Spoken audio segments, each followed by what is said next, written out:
Am I audible to everyone? Okay. All right. So, welcome to the current affairs program. There was some glitch in going live, which has been resorted now. So, as initially discussed on the first day that we went live with the analysis, we discussed that we are going to go live 3 times a week, which means that on Monday we will go live with Saturday, Sunday, and Monday newspapers. On Wednesday, we will go live with Tuesday, Wednesday newspaper, and on Friday, we'll go live with Thursday and Friday newspaper. So, as committed, we are here as a part of our program. Now, just to reinforce the same idea that if you are a person who likes to read texts, then you can go to Anantam IS Anantam website, and you can just go to the daily current affairs, and you can see that all the news articles that we are going to cover over 1.5 hours, next 1.5 hours, they're already published on the website. And since the day we announced, we had to recalibrate the space because of the traffic that the website has generated, which is extremely heartwarming. And that is because of the kind of quality content that has been provided on the website. Every question is mapped with a PYQ. As far as prelims and mains examination is concerned, the points are very short and crisp, so that you can quickly read. Wherever necessary, the relevant images have been incorporated, and also the screenshot of the newspaper, so that uh, it anchors your mind into believing that you are really doing or reading something that is worth reading. So that is just the beginning of the news article with a very important editorial that has appeared in the Hindu today, the technocratic calculus of India's welfare state. This editorial in itself is a demonstration of how, once in a while, editorials appear which kind of give you a hint and force you to reflect upon the core of the syllabus, which can be asked in GS paper 2, which can be asked in GS paper 3, and also which can be asked in GS paper 4. The overall argument that these two authors want to make over here is basically making you revise what is the welfare state that India has created. What are the imperatives? What are the necessities because of which we had to, incorporate welfare measures? Some are very ideological, some are practical, but overall, it is practical necessity of the Indian societal reality. How India provides welfare, what are the mechanisms through which India provides welfare, and then they talk about what are the good things that are arising out of that welfareism, and what are the bad things that arise out of that welfareism. Uh, you can see that there is a topic in the syllabus known as inclusive growth in GS paper 3. There is a topic in GS paper 2, schemes and policies for the vulnerable sections of the society. So you can see, as far as the direct mapping is concerned, you can map it to both the lines of the syllabus. Let's now start the discussion by first understanding what a welfare state is. Welfare state is a permanent political association that endeavors, that aspires to provide uh, a range of socio-economic rights or services to the people. Unlike a liberal state, which guarantees only the protection of some of the core liberal rights like life, liberty, and property, welfare state goes step ahead and says that if we were just able to protect life, liberty, and property, probably that is not enough protection, or that is not an enough commitment that we are offering to the people. We need to do something substantially more than that, and that becomes a welfare state. Now, if you just are wondering as to whether India is a welfare state or not, that can be clearly shown by India's preamble, where India's preamble commits India to do justice, social, economic, and political. And that social, economic, and political justice is nothing but a commitment to create a welfare state. Otherwise, the promise of social and economic justice will be just a hollow promise.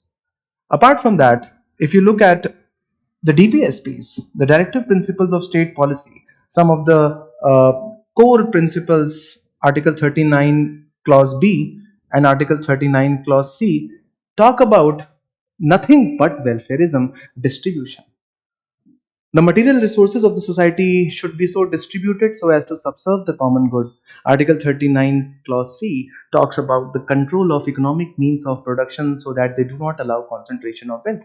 This is what welfareism looks like.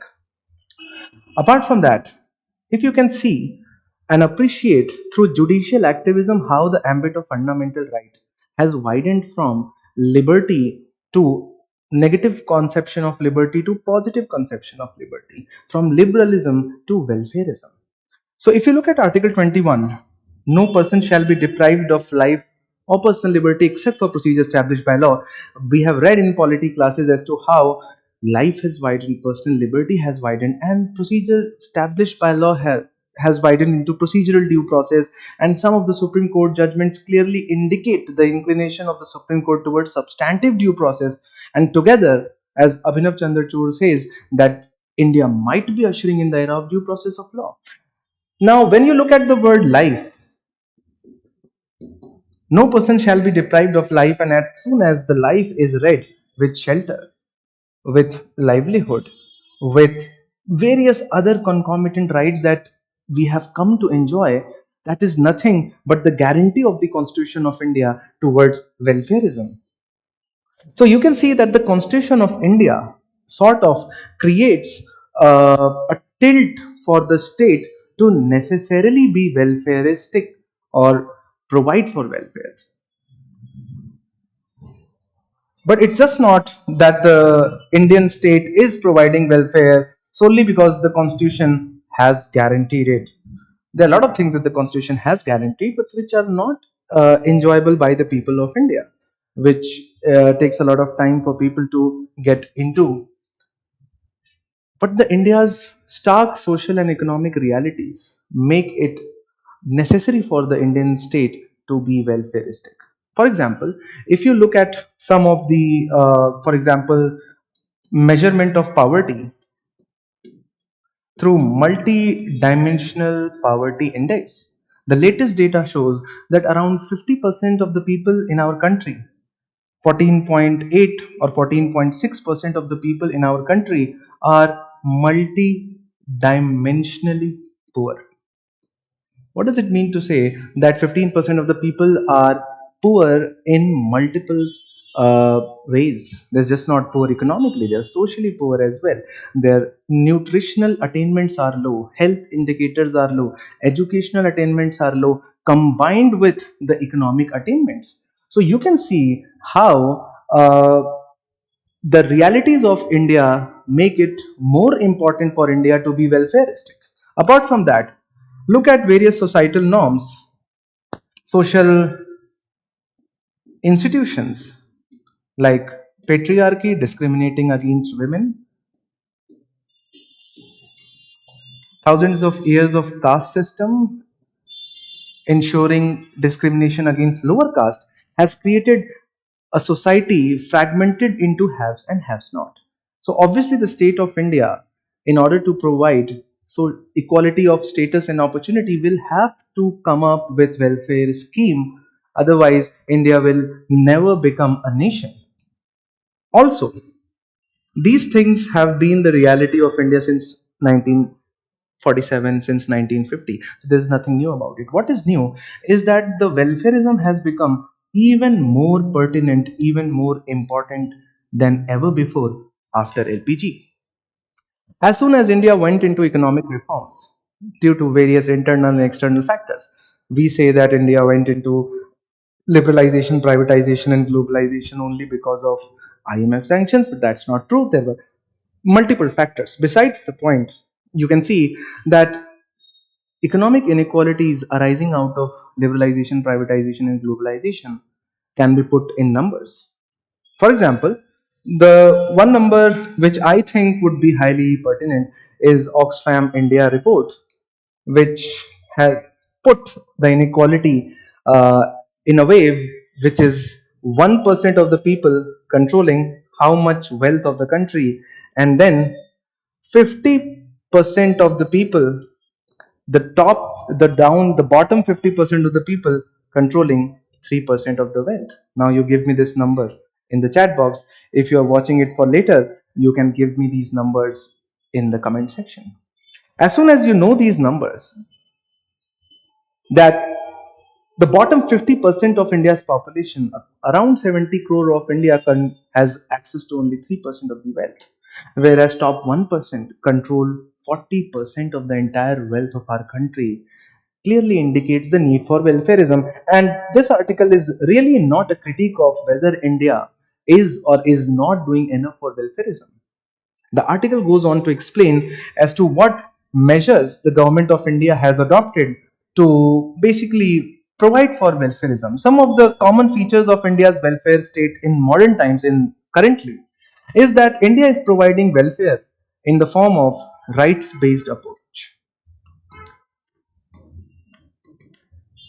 Rights based means that the state believes that giving welfare is important, but ensuring welfareism is even more important. Now, how do you ensure the welfareism?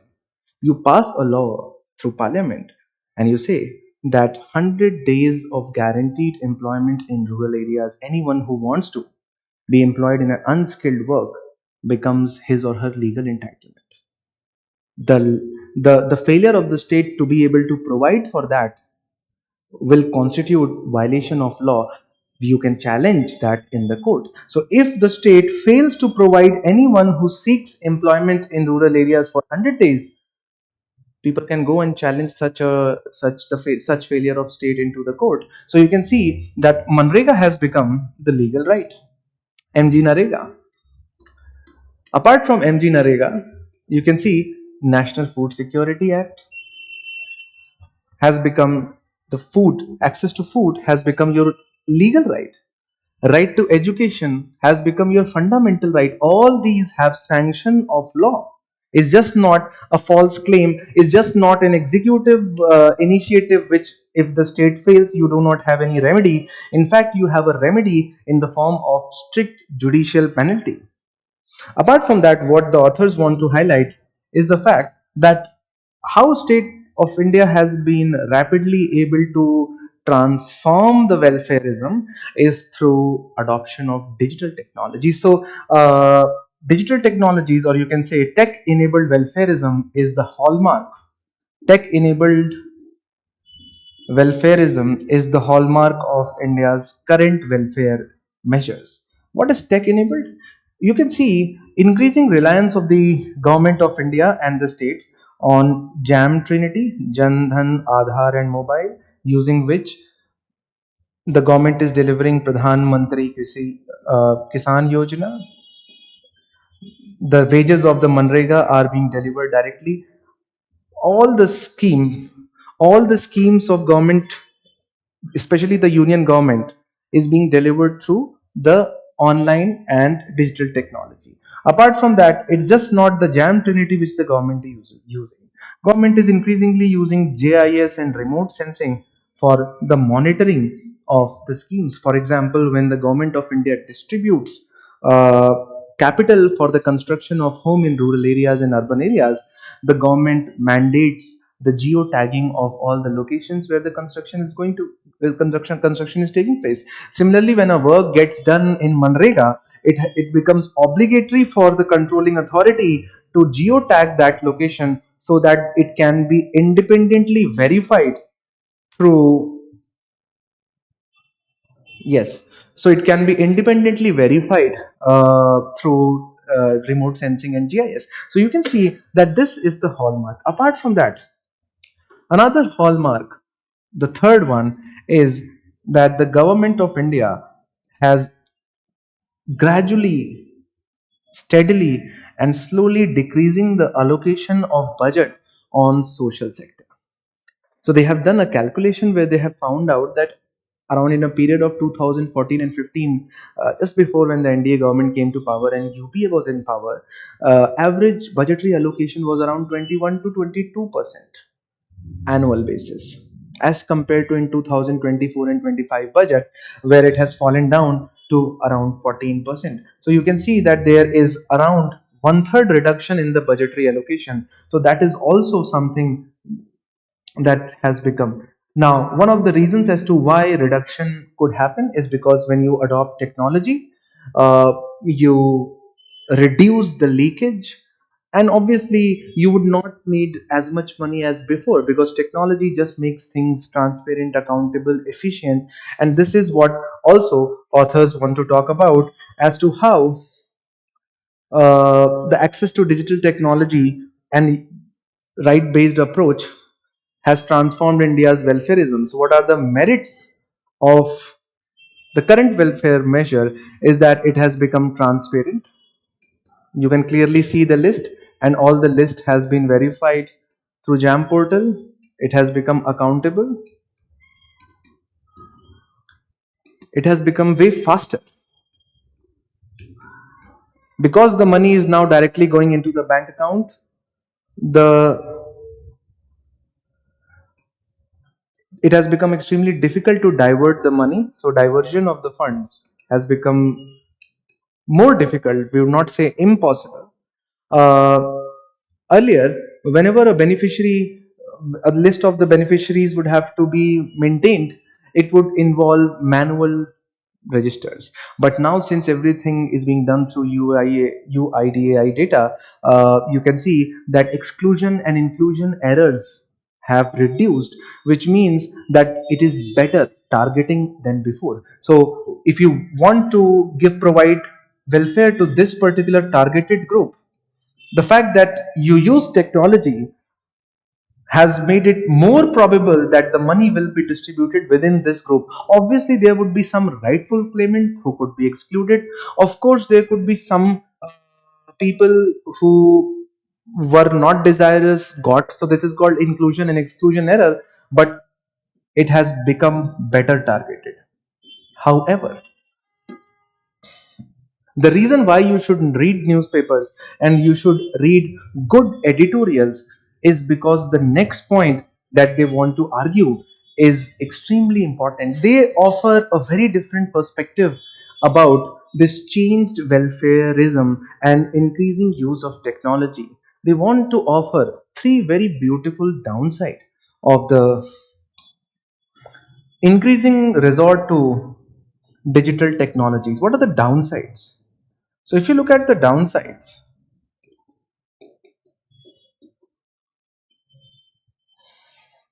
number one downside that they talk about is that because of the increasing use of data, increasing use of technology, people have just been reduced to numbers.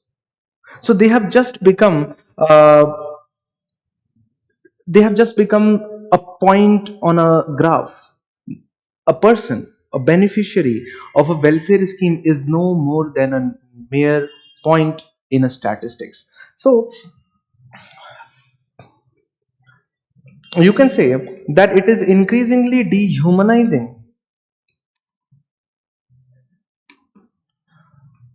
the beneficiaries. Also, because the data crunching, the designing of the schemes, most of these schemes are centrally sponsored schemes, which means that these schemes are designed by the center, but they belong to the state list. They are largely funded by the state in different proportions, depending upon which state we talk about.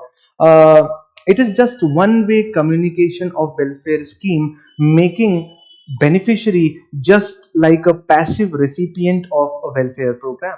It's nothing more than that. There is no deliberative process, so there is a lack of deliberation, as opposed to earlier situation where the authors want to highlight that in the absence of these digital technologies and digital mode of handing out the benefits to the people, you would have to rely increasingly on two-way communication from the ground level. So, for example, if you did not have Jandhan, Aadhaar, and mobile, you would have no idea as to how much money is there in everyone's account. And for that purpose, you will have to necessarily involve ground level people to go out and interact. So, on one side, it could increase the evasion, corruption, and all other things. But on the upside, you would get the feedback. But because now you just have a computer which has all the data, there is no need for you to put the entire decision making process through deliberation. And this is what um even Justice Chandrachud highlighted in the Aadhaar judgment, that this increasingly shows decontextualization of identity, that the identities do not matter anymore. Everyone is just a, a point in a plot. You don't care as to which point is which person. It's just a data for you. Unlike before, where the statistics was increasingly humanized, right? So you can see that this editorial highlights, or in a way, is a very, very important, gives us a lot of good points. First and foremost, if you read this article, you will know what welfare state is. Secondly, you will know why welfareism is necessary in our country. Then you would know what are the important features of the current welfareism in our country, what are the good things that you see. And then obviously UPSC might not ask such questions specifically on use of digital technology and its impact on welfare schemes, but it never hurts to know two more things. But 80% of the discussion is extremely uh, relevant and is very, very probable for UPSC civil services examination. So that brings us to an end of first discussion. So if you go to this is also the last article that we have published today. So if you go to the last article, you can see that all the points that I have discussed today have been written. Why a welfare state, vision of Indian Constitution, directive principle of state policy, and then present shape, shift to targeted, right based approach, technology as an enabler, inadequate allocation of resources. A beautiful article. So you can read it, and if you have any doubt, you can put your uh, comment. Or all right, let's now start with the next article, which deals with how should money laundering be tackled. There is a finance ministry report with respect to the number of cases under prevention of money laundering act. What are the stages through which money is laundered, and how will the double taxation avoidance agreement help to stop illegal transfer of money? So for all those people who do not yet know that this is exactly a line in GS paper 3 syllabus, let me first show it to you that in GS paper 3 there is a line in internal security portion, money laundering and its prevention. So you are not only expected to know various aspects of money laundering. If you look at the previous year questions in 2021 mains and in 2013 mains, UPSC has asked two distinct questions. Discuss how emerging technologies like cryptocurrency and globalization contribute to money laundering. Elaborate measures to tackle the problem of money laundering both at national and international levels. And then in 2013, the first means on the changed syllabus, money laundering poses a serious threat to country's economic sovereignty. What is its significance for India, and what steps are required to be taken to control this menace? So you can see that for both the questions, there are multiple parts.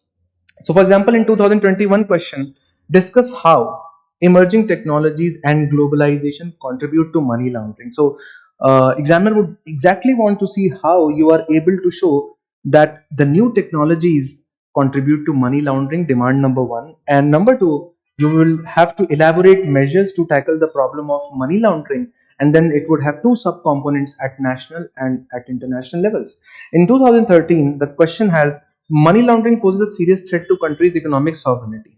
Now, this particular first statement does not really want you to say anything. It does not ends with a question mark. So it is just a plain simple statement. But since it is a statement framed by UPSC, so you will have to say something about it.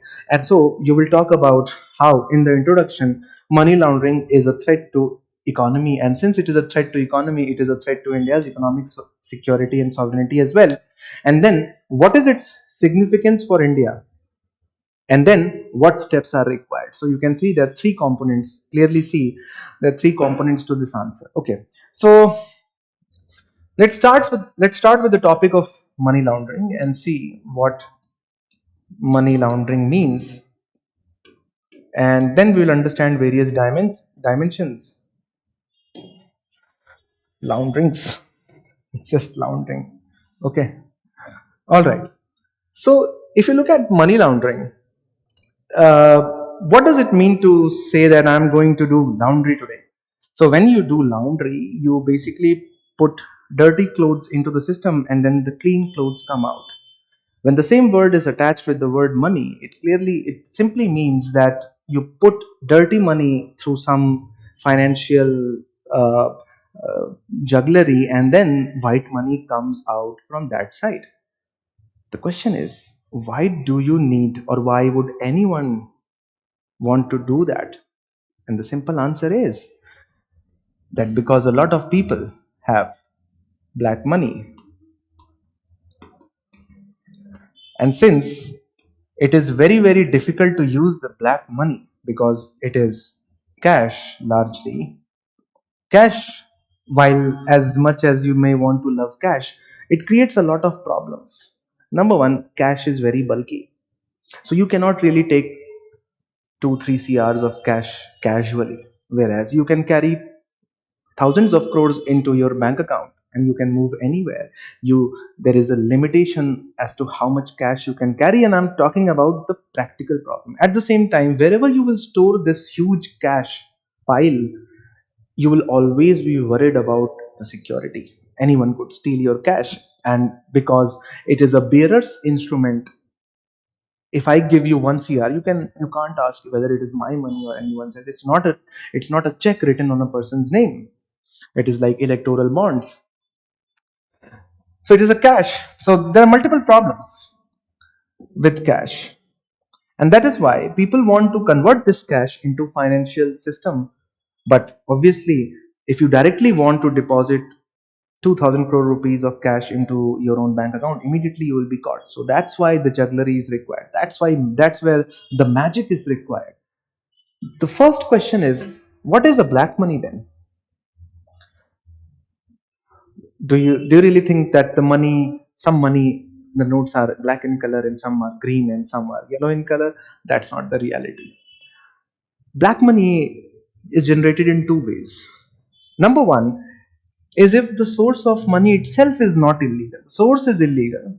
Source is legal, but the income is not disclosed.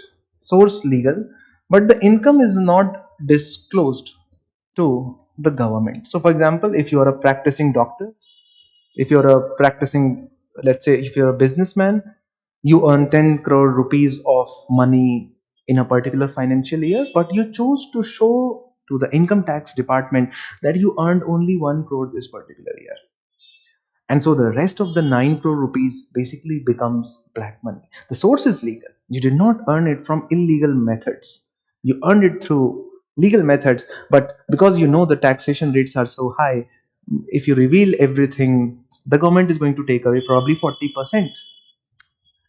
Another one is where the source of money itself is legal. So even if you earn 1 rupee from there, it does not matter. You cannot even show it to the government. For example, the money that is obtained through drug smuggling, money that is obtained through human trafficking, the money that is obtained through extortion. Now, where the source of the money itself is illegal, and that is why, irrespective of what is the amount of money that is generated, it cannot be revealed to the government. Now, both categories form together black money, where people are left with huge pile of cash, and now they figure out a way to put it into formal financial channels so that it becomes easily usable by them. Unless and until it reaches someone's bank account, it will not be very helpful. That is called money laundering. That if the black money is put through this process, what you get is a white money, which in the eyes of the government, which in the eyes of the tax authorities, is a legal wealth on which the tax has been paid. Now, how does this happen? Now, this happens through three-stage process, where the first process is known as placement, which is the trickiest process, where the money, the cash, is put for the first time into the financial system. How it is done, we will see. But you know that because probably it is an ill gotten wealth, or it is a wealth on which the income has not been shown, placing it into the financial system is going to create problems. And that is why it is immediately followed through a next process which is known as layering.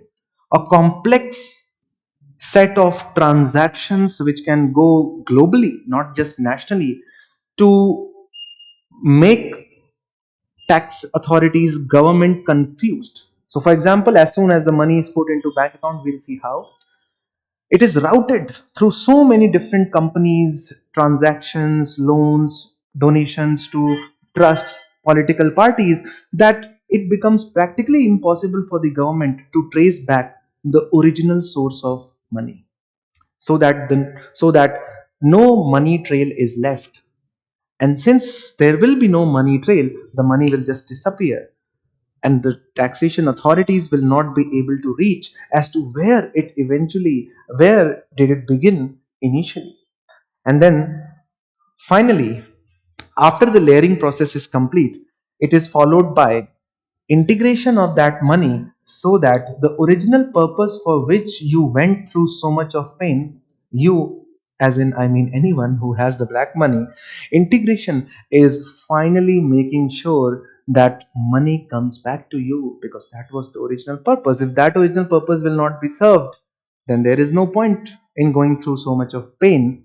And so you can see that these are three stage process. Eventually, after integration, what happens is that you have the white money, which means you can just take that money and go and buy Mercedes, you can buy flats, you can buy land, you can buy companies, and the government will think, wow, you are such a rich person, you have so much of money that.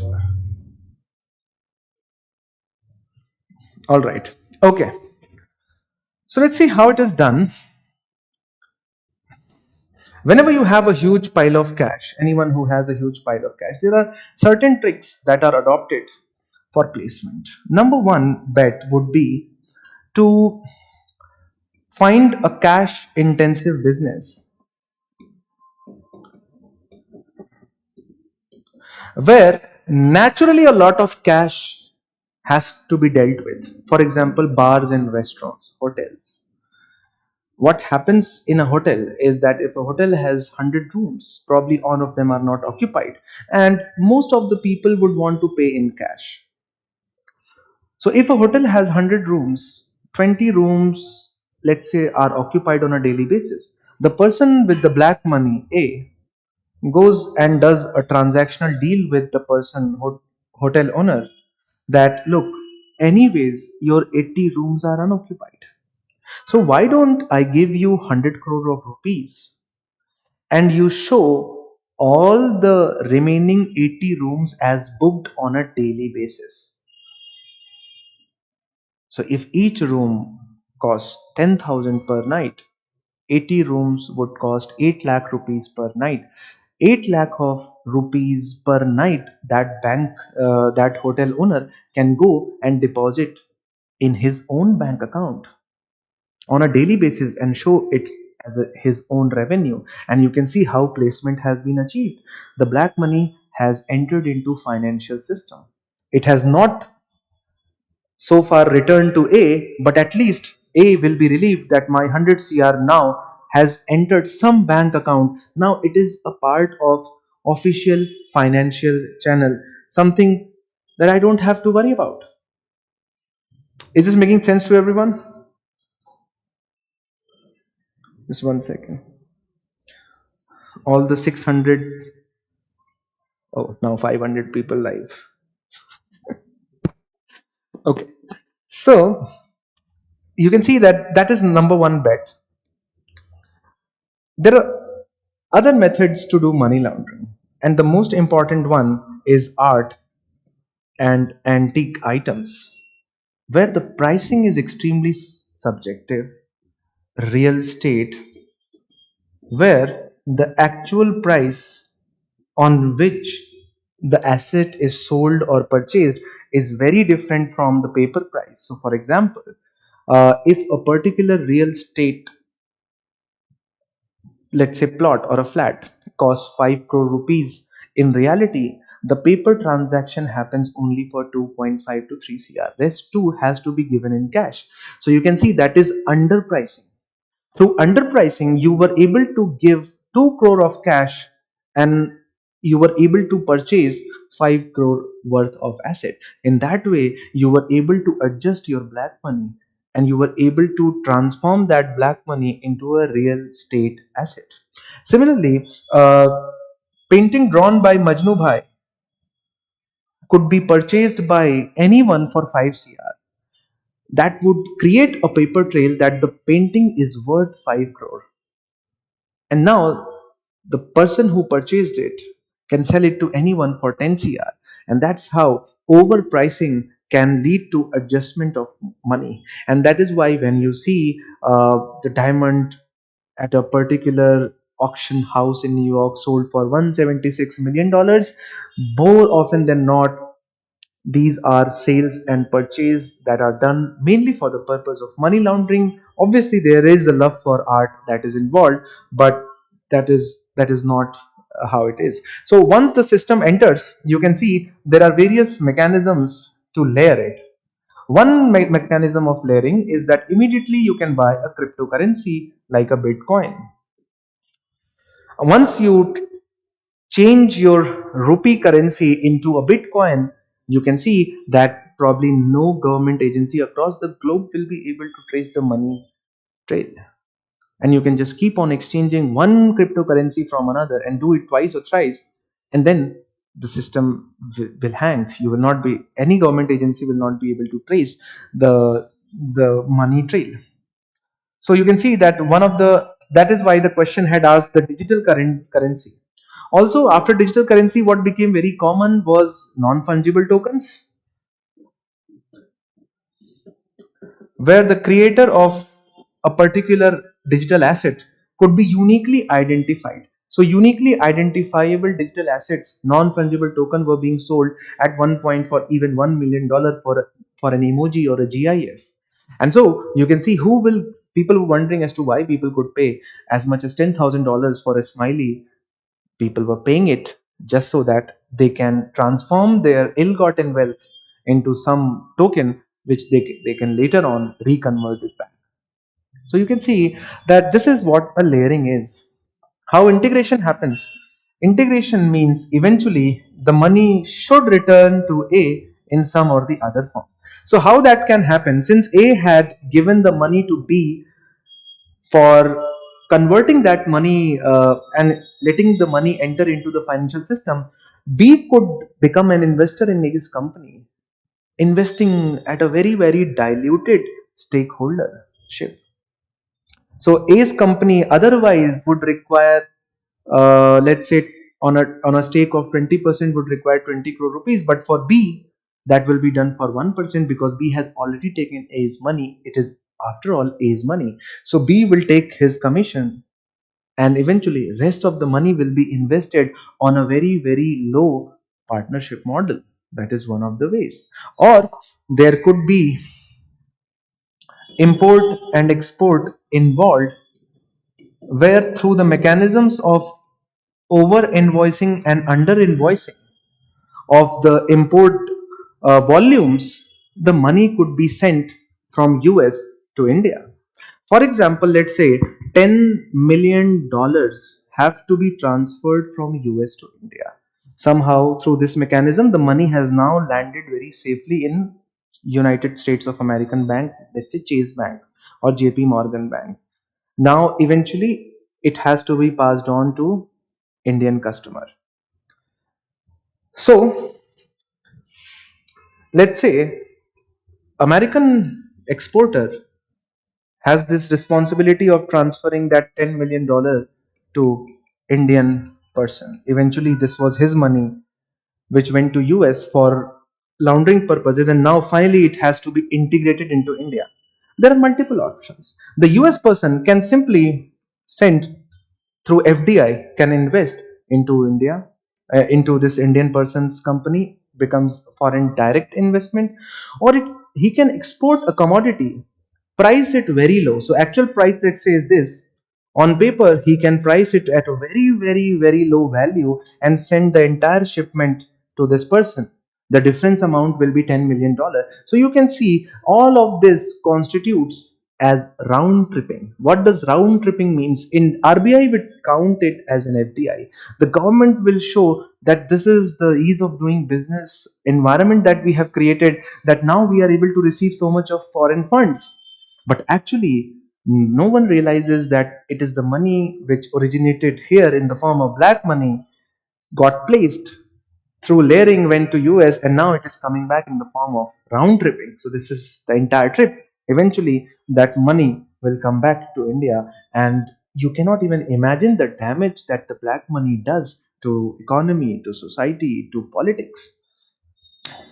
Let's see what are the damages that are caused as a result of money laundering. Some of the damages that you can clearly see, I mean, something for which we don't have to even explain anything, is that black money immediately increases the money supply, because it is not a money on which the tax has been paid. It has an extra advantage. It is not as much hard earned. If I have to get a 10 rupee and if I have to pay 4 rupees, then I will be very cautious with the remaining 6. But if I was able to pay only 1 rupees for this process and remaining 9 rupees was saved with me, so I will have more spending capacity as compared to other people. So without increasing the production of goods and services, it increases the money supply, which immediately increases the inflation. As you know, that without the concomitant increase in the production of goods and services, if the money supply shoots, it immediately leads to higher inflation. At the same time, there are a lot of genuine industrialists, businessmen, entrepreneurs who are not using wrong ways and means to do business.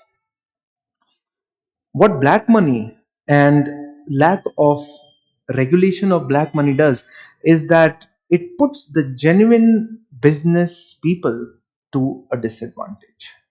And once genuine business owners are disadvantaged because of the financial system, or because of the lack of regulation of the financial system, it obviously impedes India's ease of doing business. Genuine people will not be interested in doing business.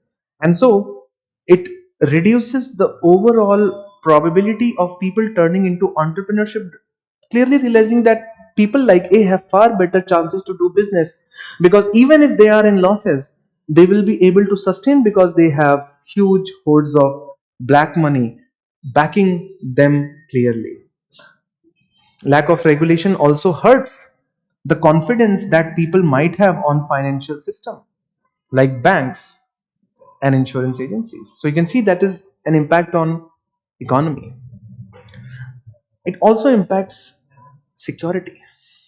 It impacts security because if you go to the GS paper 3 syllabus, there is a line which says the link between organized crime and terrorism. Now this is one of the organized crime. How do you think black money is generated? It is generated through drug trafficking, human trafficking, corruption. All of that is organized crime. And organized crime, especially money laundering, has a direct link with terror, because one thing that the terrorists can't carry with themselves a lot is cash.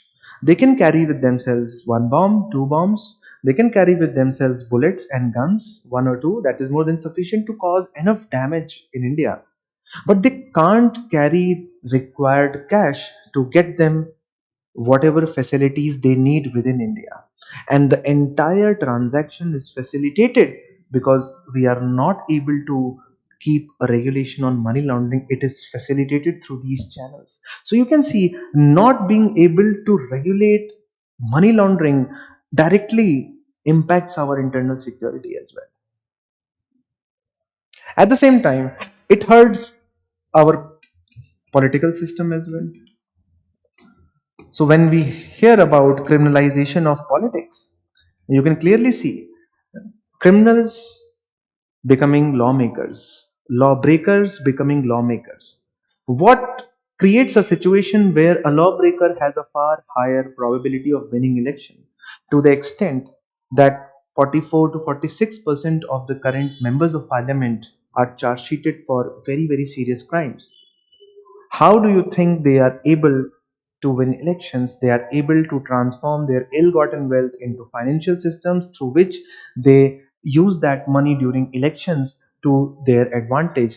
And so, one of the reasons behind criminalization of politics is lack of regulation over black money and ease of convertibility of black money into white. So, if a political system incentivizes the wrong people into power, then obviously it impedes democracy, it impedes justice, it hurts all the values that you see in the preamble. And it overall hurts the governance as well. Because it is the lack of the governance which has facilitated the creation of black money. The same people entering into politics will further hurt the good governance, will hurt the governance, will never allow it to become good governance.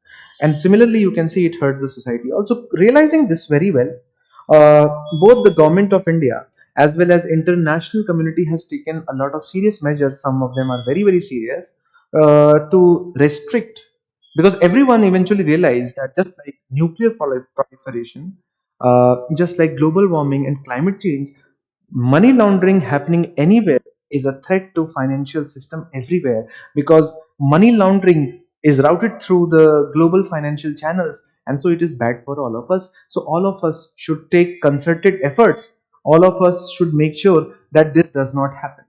So first let's see how the money laundering has been handled or has been tackled in our country. So obviously, we are a sovereign country, so we have created laws for it. So the government of India created Prevention of Money Laundering Act, PMLA. So as the name suggests, Prevention of Money Laundering Act, it came in 2002, and it is a very, very strict and stringent law to deal with money laundering and menace of black money. If you look at it, Prevention of Money Laundering Act has few features. If you know them, you will be able to write all the answers and correct mark all the right MCQs in prelims as well. Number one is that money laundering in itself is not an offense in PMLA, which means that if a person is found to be doing only money laundering, that's not an offense. So prevention of money laundering offense uses a crime known as predicate offenses. What does predicate offense means? That the means through which you generate the black money should be illegal, and that investigation has to be initiated first by any other agency. Like if you generated that through corruption, CBI, because under Prevention of Corruption Act is an offense, a punishable criminal offense. Money generated through the corruption becomes a punishable offense under PMLA.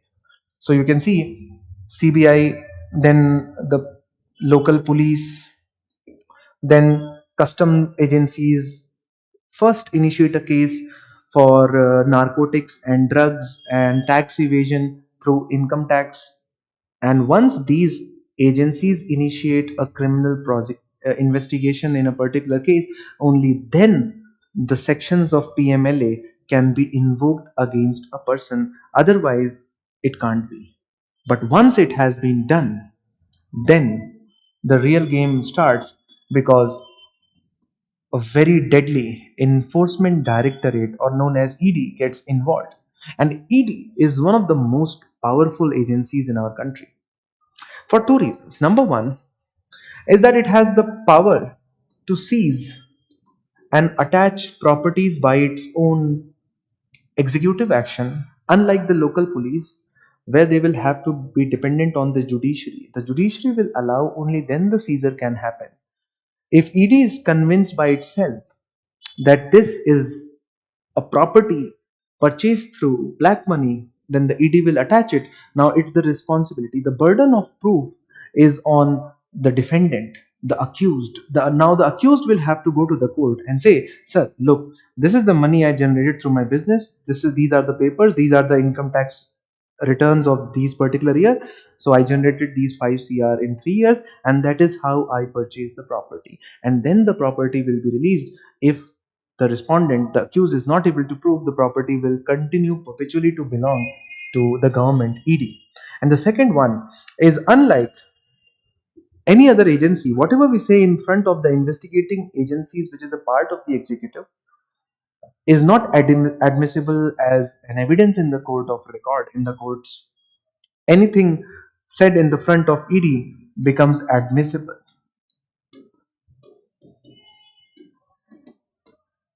which means it can be used as an evidence against the accused. So, if you ever happen to be arrested by ED, choose your words very, very carefully, because then it will become admissible. Also, the cases are tried through special courts, and which means that it's very hurried justice. It can send people to jail from anywhere between 3 to 7 years and impose hefty penalties on people as well. And so you can see that how Prevention of Money Laundering Act is a very, very strong legislation that has been created.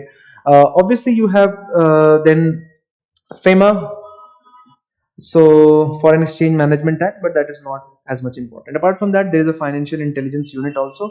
So you can go to IS Anantam website and read all the mechanisms. One international mechanism that is worth noting here is FATF, Financial Action Task Force, created under the mechanisms of G7, where the global community realized that we need to take concerted effort to curb the menace of black money.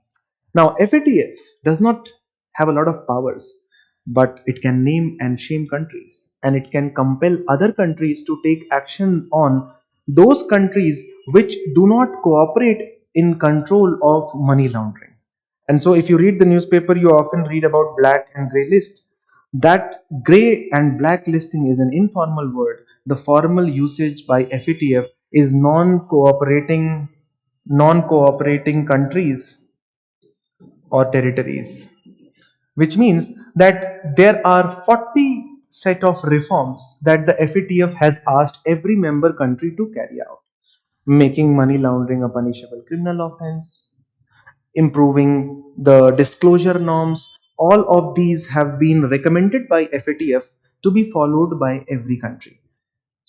Countries like Pakistan do not follow through on FATF regulation, and so you can see that Pakistan has been blacklisted, which shows that Pakistan has not done enough to regulate the money laundering activity in its jurisdiction.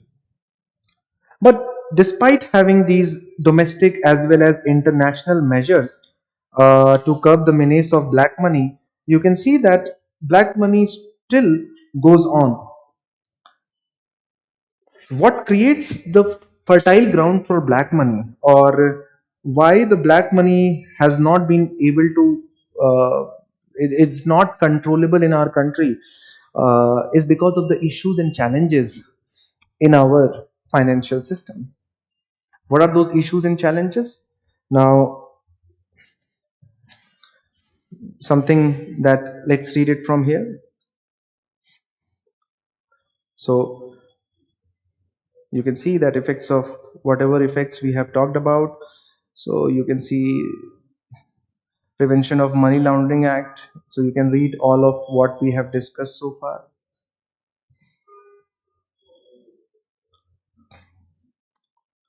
So these are the other mechanisms which I wanted you to see because they are important for prelims examination.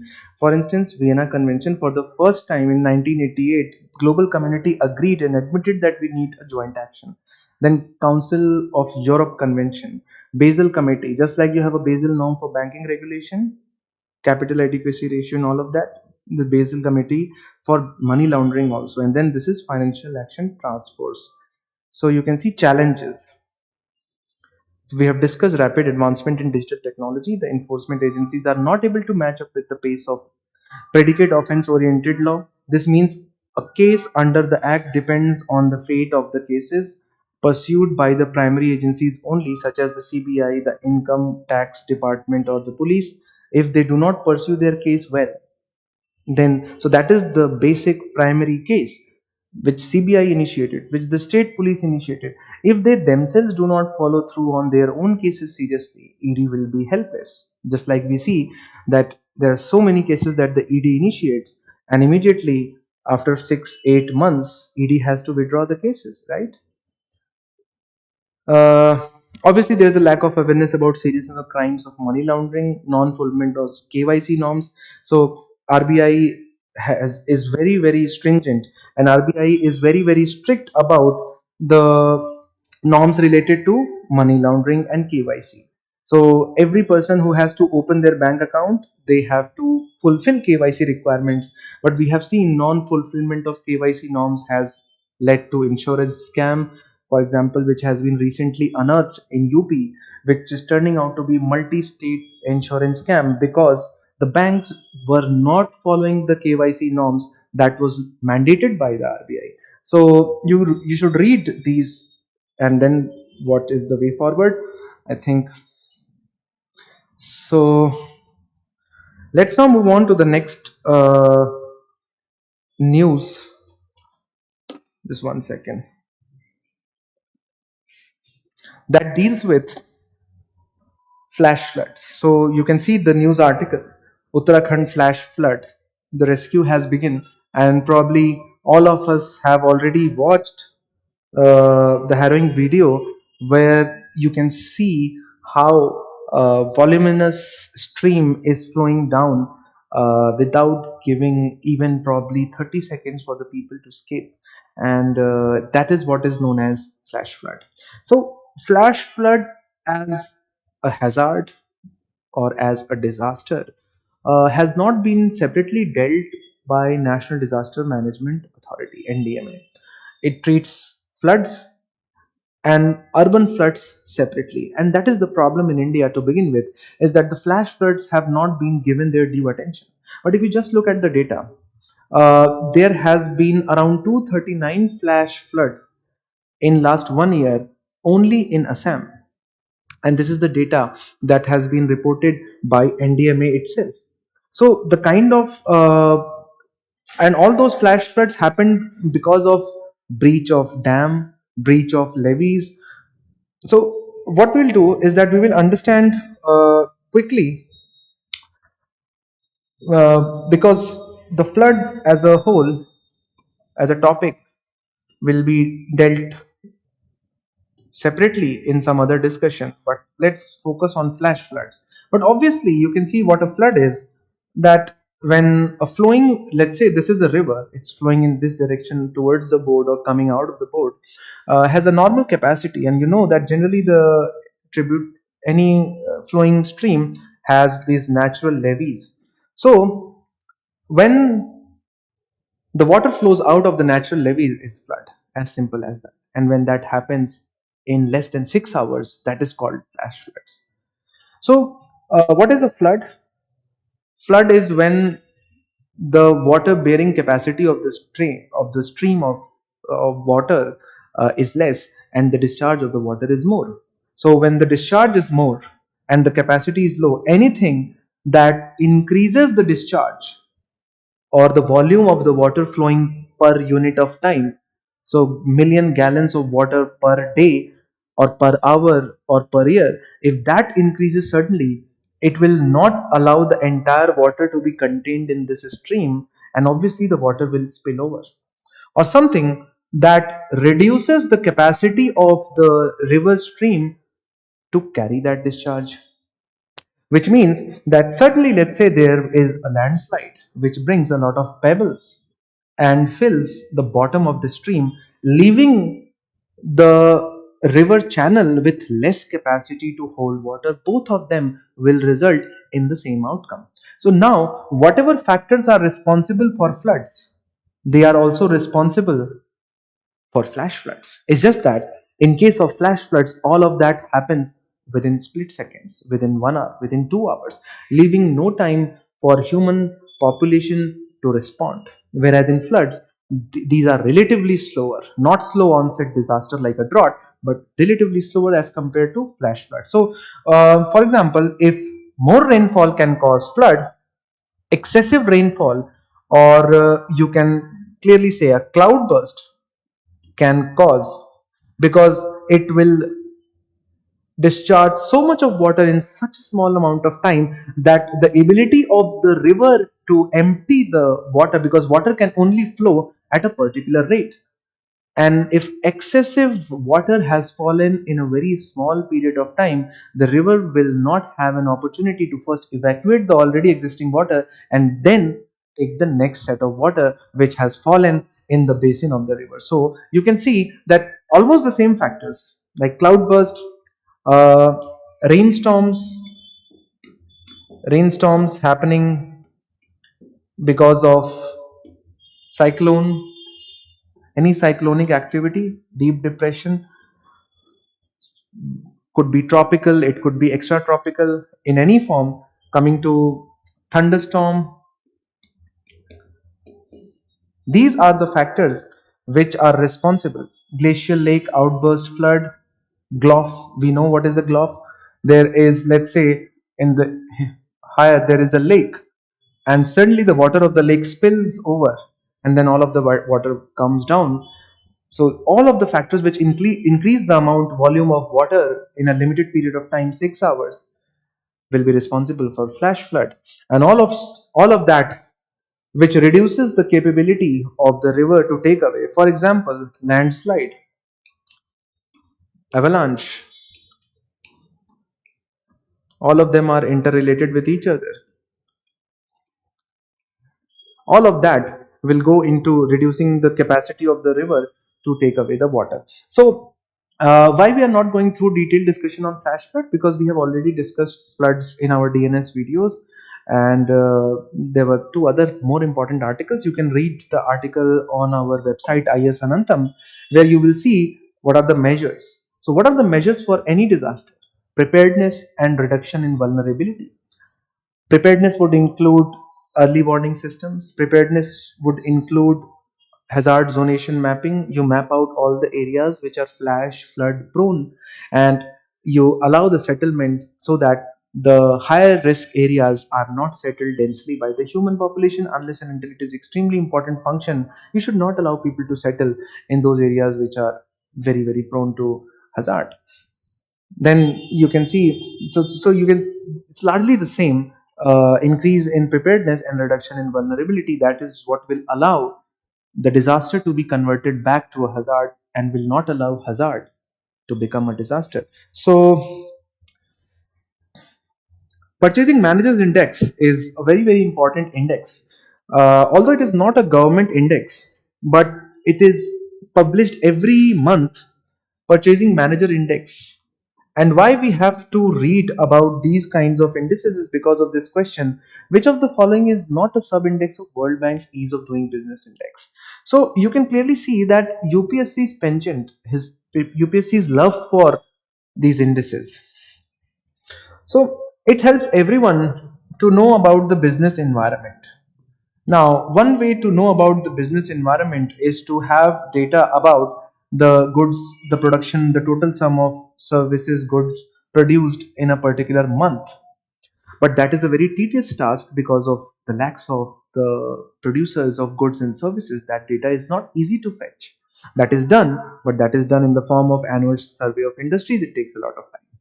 So you need to have some markers, and you need to have some leading markers, not lagging markers. What are leading markers? Leading indicators are those indicators which tell you beforehand about possibility of something happening in the future, unlike lagging indicators where something that has happened is revealed. So you need to know a priori beforehand what is going to happen in future. And so how do you know that about the production about in a particular country on a month manner? And that is known as PMI, which is published by Standards and Poor's Global Services, is a private company. How does it do that? They have already identified the largest producers of goods and services, and they already have these people on board. And before the end of every month, there is a set of questionnaire which goes to them, the top managers, about a very, very common question as to, for example, did you receive more new orders than the last month? Did your inventories, your stock, go down or did it go up? What is the status of employment? Are you planning to fire people or are you planning to hire people? And so in these kinds of questions, if let's say all the answers are not all the answer, let's say yes, we received double more orders, it clearly shows that economy is going to boom. Our inventories have gone down, clearly shows that a lot of product has been sold. We are looking to hire more people, clearly shows that their outlook or outlook of the economy in their mind is very positive. And so they have quantified that, and they have created a number where an outcome of less than 50 shows that in the coming month the economy is going to relatively contract, and if it is more than 50 it shows that the economy is going to expand. This is a very, very reliable estimate which is followed throughout the world and relied increasingly because it gets released before the official monthly government data gets released. So government releases index of industrial production every month. You can see that has not come yet, but the PMI has come. So the just the information that you need. Pollution control boards have power to impose restitutionary damages. Restitution means restatement or reinforcement. We know that statutory bodies are important from the point of view of civil services examination. So CPCB is one such institution, one such statutory body which is important. So why it is, obviously environment has been a favorite topic. CPCB was created through Water Prevention of Pollution Act, and then later on a lot of responsibilities were endowed to it through Air Prevention of Pollution Act 1981. So it is a statutory body which is created through this act, but has a responsibility also endowed to it, given to it through another act as well. Largely the responsibilities that have been given to CPCB are advisory in nature generally, which means it advises the government on the standards of pollution. So, for example, when we have to come up with the standard of clean water, standard of river water, AQ, air quality index, all of that, CPCB, Central Pollution Control Board, plays a very, very key role in the creation or designation of the indices. At the same time, it is the agency which is responsible for interministerial and interdepartmental coordination for the control of pollution. These are the main tasks which so far had been thought of CPCB. No one had ever thought that the State Pollution Control Board and Central Pollution Control Board had statutory powers given under these two acts where they could impose fine on people who were not following their orders. And this is what was challenged, and Supreme Court said that yes, both these acts under their relevant sections give the power to the Central Pollution Control Board to impose fine on people under the polluter pays principles.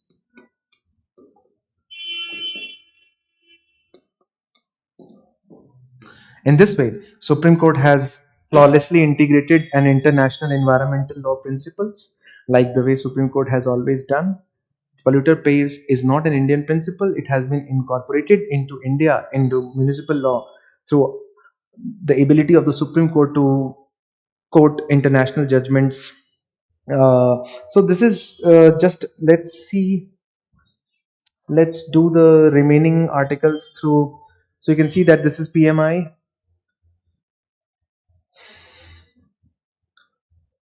So you can see new orders, production, employment, supplier deliveries and stocks, all of what we have talked about. So you can see Central Pollution Control Board, all of that has been covered. There are 2 3 more news articles. I would recommend you to go through them. One of them deals with Asian giant tortoise, largest Asian tortoise, which has been reintroduced into Ziliang Community Reserve in Nagaland. It's very, very important news article from the point of view of civil services prelims examination, because we see every year there are one or two questions with respect to species. So the largest tortoise in mainland Asia, with individuals reaching up to 60 centimeter in length and weighing over 35 kgs. The shell is typically dark brown. It is believed to be one of the oldest tortoise species in the world. So please read through that. Please go through the difference between a turtle and a tortoise. It's very important. And then you have a news on palm oil, where palm oil exports from Malaysia and Indonesia, which together account for 85% of the world's crude palm oil supply, are projected to fall by up to 20% by 2030, raising alarm about future vegetable oil prices and global supply. Palm oil has been a topic of question in 2021 as well as in 2018. Both cases, whatever is necessary, you can read through the palm oil story. So, what are the growing conditions for palm oil? And the reason why Malaysia and Indonesia happen to be the main producers is because the temperature that is needed is between 21 to 32 degrees Celsius, annual rainfall 200 centimeter, which clearly means that it's a, tropical equatorial climate that is best suited. Equatorial, not tropical. Altitude of 450 to 900 meters. Soil moist, deep, loamy soil. Where is palm oil used? In bioenergy, only limited to 5%. For industrial application, for cosmetics and detergents, 27%. And for food, it is 70%, 68%. That is why the government of India started National Mission on Edible Oil Palm, NMOOP, where around 9 million ton of palm oil. So you know the context. The target was to increase area of oil palm to 10 lakh hectares from 3.5 lakh hectare during 2019-20 by 2025-26, to increase in crude oil production from 0.27 lakh tons to 11.29 lakh ton. So you can see that these are the main features. And then, that is it for today. Please be updated about the current affairs. We choose only those articles which are extremely relevant, and not to flood you with 40 articles in a day. We are very selective, because although current affairs is important, but what matters the most is command on the static syllabus, both for prelims as well as the mains examination. Current affairs generally leads to contextualization of that static knowledge, which is also essential, which is not unimportant. But so that is why we publish around 4 to 5 articles, two for mains and 3 4 which are relevant for prelims examination on daily basis. If you take into account the weekly manner, you would have around 35 to 40 important news articles, and that is what we are going to cover 3 times in a week, which means Monday, Wednesday, and Friday. So now we'll meet on Friday to discuss tomorrow's and day after tomorrow's current affairs. Thank you.